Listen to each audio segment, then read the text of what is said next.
Olá pessoal, bem-vindos a mais uma aula de História Geral da Uniafro. Meu nome é Filipe e hoje é dia 8 de setembro, Dia Mundial da Alfabetização.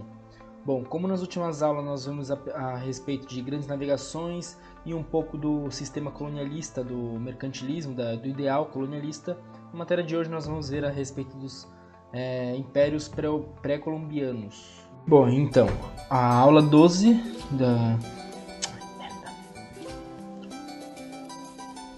Bom, como eu disse, aula 12 da Uniafro, povos pré-colombianos. E como sempre, uma rápida introdução.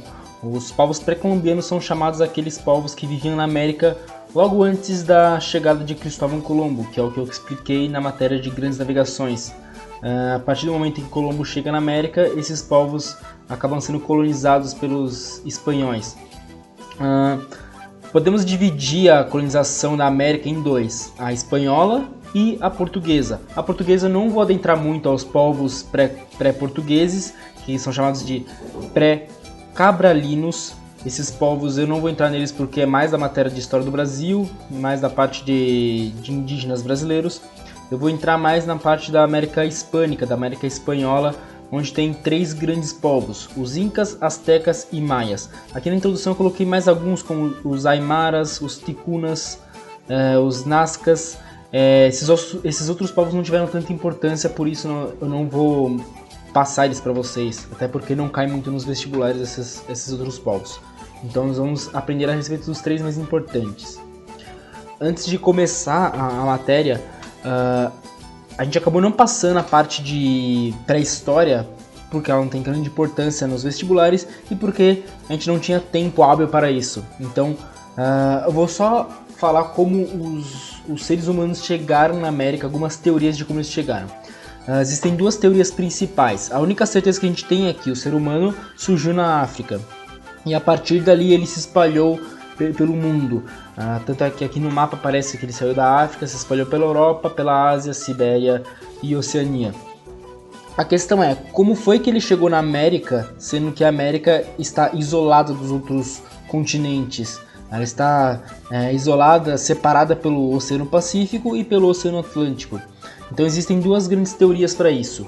A primeira, que é a teoria mais aceita, é a teoria do Estreito de Bering, em que o ser humano saiu a pé, aqui pela Sibéria, aqui pela parte de cima, e ele passou exatamente por esse estreito, esse pequeno trecho de mar que fica entre o Alasca e a Sibéria. Esse pequeno estreito chamado Estreito de Bering, numa das eras glaciais estava congelado, então por isso os seres humanos teriam conseguido passar de um lado para outro. A segunda teoria é a teoria da Polinésia, que diz que os seres humanos chegaram à Oceania e de lá saíram em pequenos barcos bem rudimentares para chegar na América indo pelo Oceano Pacífico. A teoria mais aceita é a teoria do Estreito de Bering, a teoria que mais cai nos vestibulares inclusive. Então assim que surgiram os povos pré-homéricos, através dessas teorias, por isso que eles são muito parecidos com os povos asiáticos, povos da Oceania. Existe uma terceira teoria, que é a teoria argentina dos nossos irmãos, que diz que o ser humano teria surgido ao mesmo tempo na África e na Argentina. Só que essa teoria já foi descartada por conta da idade das ossadas encontradas nos locais. Aqui eu coloquei algumas características em comum dos três povos, incas, astecas e maias. A primeira característica, os três povos eram sedentários, ou seja, eles não ficavam saindo de um lugar para outro em busca de alimento ou em busca de um local para morar. Então eles ficavam num local só. E nesses locais eles construíram as suas grandes cidades. Em todas elas tinham algumas coisas em comum, como templos, palácios, mercados e casas. A segunda característica em comum, eles davam muita importância para vestimenta. A roupa deles era extremamente importante dentro da sociedade. Cada pessoa tinha o seu tipo de roupa, cada classe social tinha o seu próprio tipo de roupa. Também que eu vou mostrar algumas daqui a pouco. A terceira é que a religião era politeísta, ou seja, eles acreditavam em vários deuses e esses deuses eram baseados na natureza. Deus Sol, Deus Chuva, Deus da Lua, Deus das plantas. É uma religião politeísta baseada na natureza. Aqui uma imagem rápida sobre a vestimenta deles, dá para vocês perceberem bem como a vestimenta do imperador era totalmente diferente da dos camponeses, dos comerciantes. Então aqui mostra a escadinha com todos os tipos de vestimenta que existiam. Continuando, aqui o primeiro dos 3 povos. O primeiro é os Incas. A sociedade Inca, ela surgiu e se desenvolveu onde hoje fica o Peru, Colômbia, Equador e Bolívia. Tanto é que existe a cidade de Machu Picchu no Peru, que é uma das maiores cidades conservadas da sociedade Inca. A respeito da formação dessa sociedade, vamos poder dividir em 3 partes. O primeiro, que aconteceu no século 6, que é onde se forma o clã dos Incas, a tribo dos Quinchas, que depois forma aquele grande império. Ali se forma o clã. Depois, no século 7, que é onde começa a expansão territorial, onde esse clã começa a formar aquele vasto império, começa a dominar todos os povos indígenas que existiam ali próximo. E a terceira fase é do século 15, onde a força e a supremacia guerreira dos Incas, que era uma coisa que era diferente dos outros, fez com que o Império alcançasse sua maior extensão. Mas ao mesmo tempo foi ali que começaram a rolar algumas guerras internas que depois levou ao fim do Império Inca. Além disso, os Incas eles construíram várias estradas que cortavam o território de norte a sul. No caso, são 2 estradas que cortavam o território deles e que fez com que eles pudessem se locomover muito facilmente por aquele império gigantesco. Outro ponto dessa fase é que foi ali que foi criado um grande sistema de comunicação, um sistema onde a cada quilômetro tinha uma base de comunicação para você passar mensagens de uma parte a outro império. Continuando, a sociedade Inca. Inca significava chefe. Todos os grandes imperadores dessa sociedade eram chamados de Incas. Por isso que a sociedade teve esse nome, por isso que os espanhóis chamaram essa sociedade de sociedade Inca. O Inca, no caso, esse chefe, ele era considerado filho do deus Sol. Então ele era um cara que ele tinha poderes divinos na sociedade. Ele era considerado um deus na Terra. Então ele dividia tanto os poderes religiosos quanto os poderes de imperador. Sob as mãos dele ficavam várias tribos, que eram as tribos Incas. Então, cada tribo Inca tinha o seu próprio chefe de estado, que depois era submetido ao Inca, ao chefe maior, ao imperador daquele império. Aqui eu coloquei mais ou menos como funcionava a sociedade Inca. No topo fica o imperador, e logo abaixo dele, desde o sacerdote até os funcionários públicos, todas essas faixas coloridas, todas elas são familiares do Inca, do imperador. O imperador ele nomeava os familiares dele para grandes postos políticos do governo. Desde os chefes militares, soldados, contabilistas, projetistas, funcionários públicos, são todos sacerdotes, são todos nomeados pelo imperador. Logo no final ficam os camponeses. Os camponeses são as pessoas mais pobres. Por isso que a sociedade Inca ela é dividida em 3. O imperador, que fica no topo, o resto dos familiares dele que ficam em postos, e os camponeses, que são as pessoas mais pobres. Existiam também os escravos, mas eles eram poucos, por isso que eles nem aparecem na sociedade. Segundo ponto, a economia. A economia Inca era baseada em trabalho coletivo e era adaptado para cada idade, ou seja, cada idade tinha o seu posto, a sua obrigação dentro daquela economia. Cada idade você tinha que fazer alguma coisa para alavancar a economia Inca. A economia Inca era baseada principalmente na agricultura, e era uma agricultura de milho, de feijão, de alguns tipos de grãos. Todo o excedente que era feito, ao invés de ser comercializado pelos Incas, eles não faziam tanto comércio, esse excedente ele era estocado, ele era guardado em alguns armazéns, que depois ele era usado em épocas de seca. Quando você não tinha mais comida na sociedade, o Inca, o chefe, ele distribuía essa comida estocada para a sua população. Outro ponto da economia deles, eles criavam lhamas para locomoção, e eles também criavam alpacas e vicunhas. Esses dois eles criavam para alimentação e para usar sua pele como vestimenta. Último ponto da economia, eles usavam o quipo para a cobrança de impostos ou cobrança de alguns produtos. O quipo é isso aqui que aparece na imagem.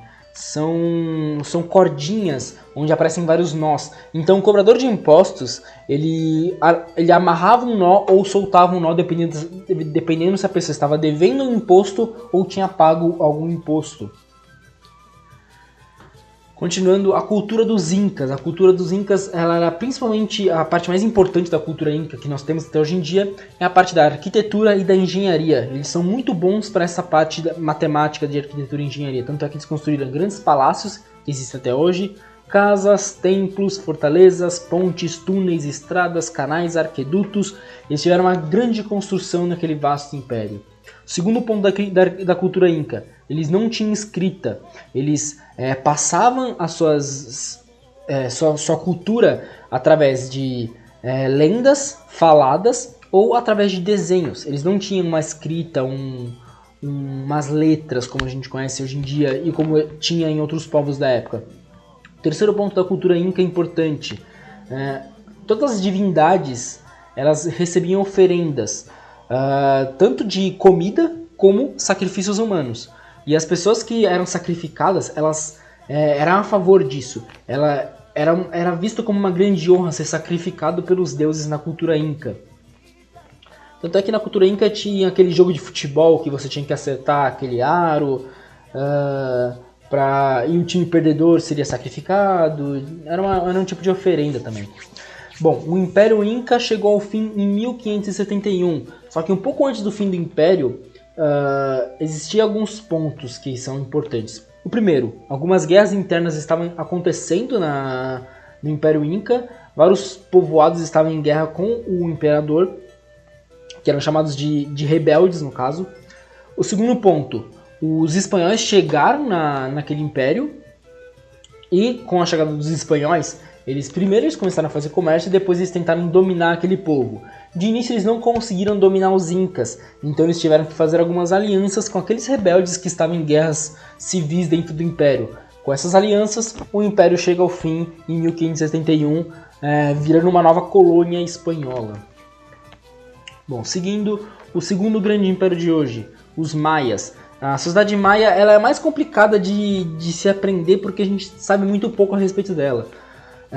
O que a gente sabe é que a sociedade Maia ela vivia onde fica hoje o México, o sul do México, onde fica Belize, partes da Guatemala, Honduras e algumas ilhas na América Central. A formação da sociedade Maia, como eu disse, a gente tem pouquíssimos arquivos a respeito dessa sociedade, então a gente não sabe como ela se formou exatamente. Só existem algumas teorias que dizem que a sociedade Maia teria surgido em 2000 a.C. e ela teria surgido em vários povoados que viviam isolados na floresta. Depois esses povoados se juntaram e formaram um vasto império da civilização Maia. Detalhe que a civilização Maia, diferente das outras, ela não era um império centralizado, era só vários povoados que tinham a mesma cultura naquele local. Continuando, a sociedade Maia ela era dividida em 3 camadas sociais que mais tarde eu vou mostrar.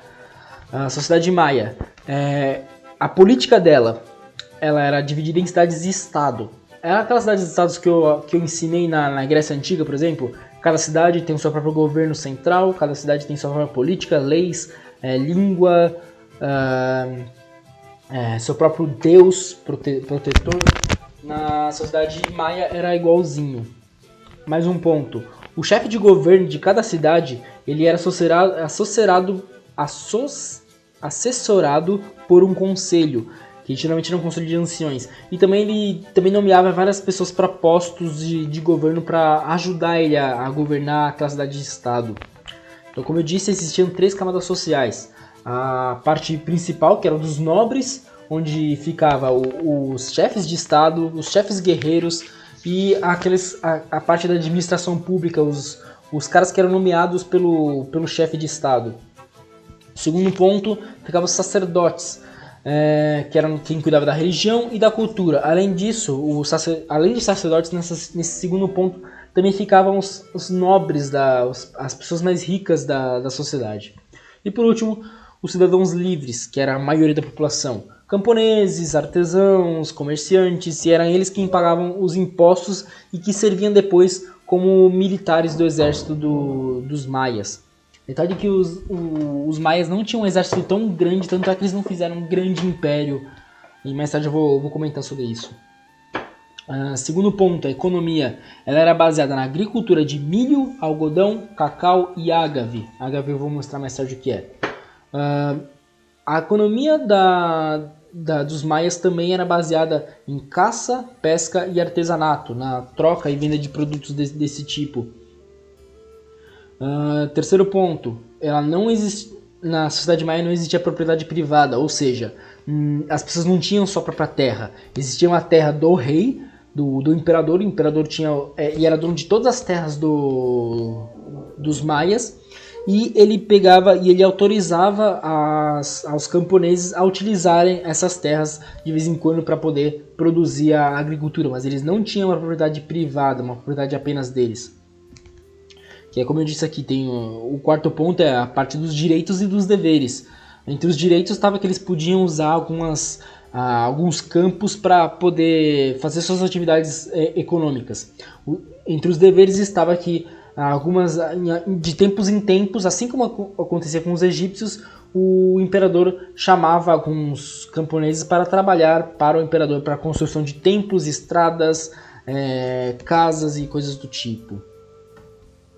Como eu falei, tinha o agave, que era uma das coisas que eram plantadas pelos maias.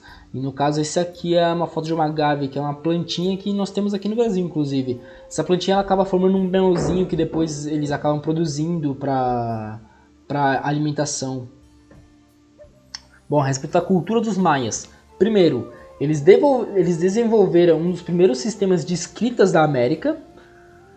Segundo ponto, eles eram muito bons na astronomia, tanto é que eles criaram vários calendários que colocavam as datas dos eclipses, das estações do ano, datas de meses, semanas. Era muito parecido com o nosso calendário atual, tanto é que eles são muito famosos pelo calendário maia, que acabava em 2012 e tudo mais, que na verdade é uma lenda, na verdade é porque aquele calendário só acabava ali, não era porque dizia que era o fim do mundo e tal.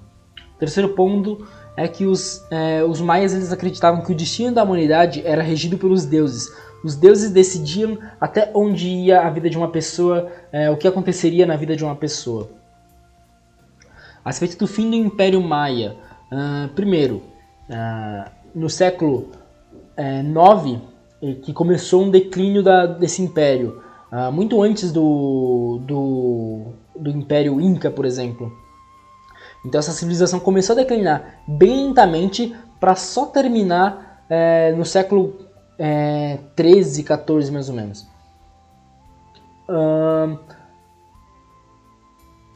A gente não tem certeza do porquê que o Império Maia chegou ao fim, mas nós temos algumas teorias, alguns prováveis fatores, entre eles guerras internas, guerras externas, invasões de outros povos e principalmente a má administração dos imperadores em relação à exploração da terra, aquela exploração de que você deixa os camponeses usarem de tempos em tempos. Essa má exploração acabou deteriorando a terra dos maias, eles acabaram não conseguindo mais plantar tanta coisa. Tanto é que os maias acabaram muito antes da chegada dos espanhóis. Como eu falei, eles acabaram mais ou menos no século 13, 14. Os espanhóis só foram chegar no século 15, 16. Então, quando os espanhóis chegaram, a civilização maia já não existia mais. A gente só conseguiu alguns artefatos deles hoje em dia. Por fim, o último dos povos é os astecas. E sem dúvida nenhuma, é o mais importante deles. Os astecas viviam onde hoje fica o norte do México, mais pro lado da Califórnia, a cidade do México.